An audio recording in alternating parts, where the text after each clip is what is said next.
It's about drive, it's about power. We stay hungry, we devour. Put in the work, put in the hours, and take what's ours. Like in some more in my veins, my culture banging with strange. I change the game, so what's my motherfucking name?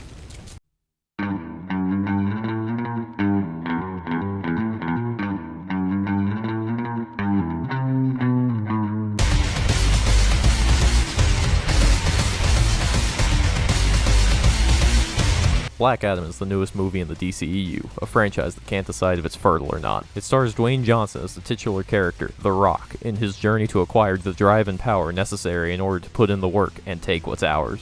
The movie starts in 2600 BC in the fictional country of Kahndaq, not to be confused with the very real village of Kahndaq that has a population of 20. This nation is little known to the world and houses a rare and sought-after element. Get out of here! In this scene you follow a child named Harutan, who the movie wants you to believe is The Rock. I hate to break it to you, but My son sacrificed his life to save me. you can even see The Rock is his father, despite the efforts to hide him. Right? And according to your testimony, you feel confident that you can identify Black Adam. That's what you're saying. I can. Absolutely. It's him. Your client. Are you sure that's Black Adam. There's no doubt in your mind. Take your time. I don't need time. That's Black Adam. Now, would you be surprised to learn, Mr. Harkness, that the person you just pointed to is not Black Adam. what? Black Adam. is in the back of the courtroom. Mr. Adam. Would you please stand up? Objection. Now, the person you Later on, it's revealed that the son was given powers, but he gave them to The Rock. The Rock kills the king of Kahndaq and is imprisoned by wizards. Modern-day Kahndaq is essentially Night City, and that is occupied by sci-fi mercs who have technology powered by the MacGuffin rock. In this city, our sidecast is trying to get past a merc checkpoint. Here's the first instance of the Skater Kid. This skateboard is used so much in this movie you'd swear it was made in the 2000s. It gets used as transportation, weaponry. At one point the kid tries to sneak by guards by rolling it slow. It's ridiculous. The sidecast goes to a tomb where the crown of MacGuffin is held, but the mercenaries follow them. The woman says something and it causes The Rock to spawn. This is our first action scene, and I have to say, seeing these guys get fucked up to no end is pretty fun. Also, at one point a guy is carrying a pump shotgun and a flashlight like it's a COD tactical knife. I just thought it was strange. The Rock rocks all over the mercs, then does it some more with Paint It Black playing in the background.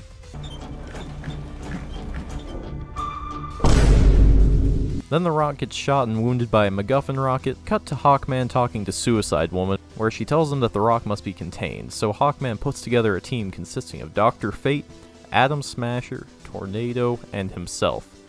The Rock wakes up in the skater's room, heals his wound, Kool-Aid Man's through a wall, then goes to explore modern Kahndaq.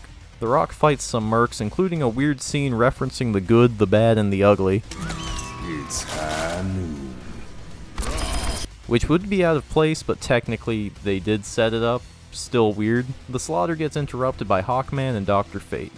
Then they have an extended fight until they call Tornado in. She distracts him until Atom Smasher comes in and is like, Your prostate is Arasaka property. I'll be taking it back. The Rock survives this and nearly kills the kid, but Dr. Fate saves him. They never address this. The fight continues, the kid's mom gives him the MacGuffin crown, then he gets captured by a merc. The Justice Society and The Rock team up to save the kid, but they fail and the kid is brought to the merc base. The Rock fights his way in while the JSA follow. They save the kid, kill the merc before he can wear the MacGuffin, and not long after the Rock surrenders to Hawkman. The JSA take the Rock to an Arctic facility, Harcourt makes a quick cameo, and they put the Rock in an underwater cell.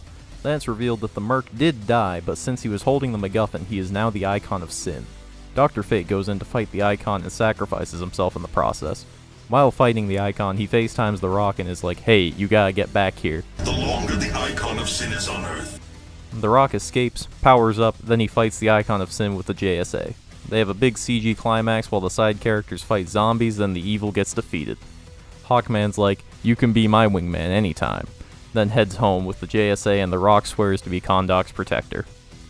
I like this movie in a similar way to how I like Aquaman. It's stupid, over the top, it's cliche and corny, but it's just a fun movie. It sucks that Dr. Fate got Bond-burgered in his first movie.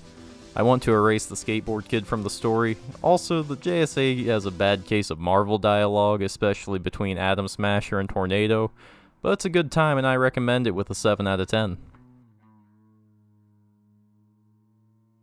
Is that Superman?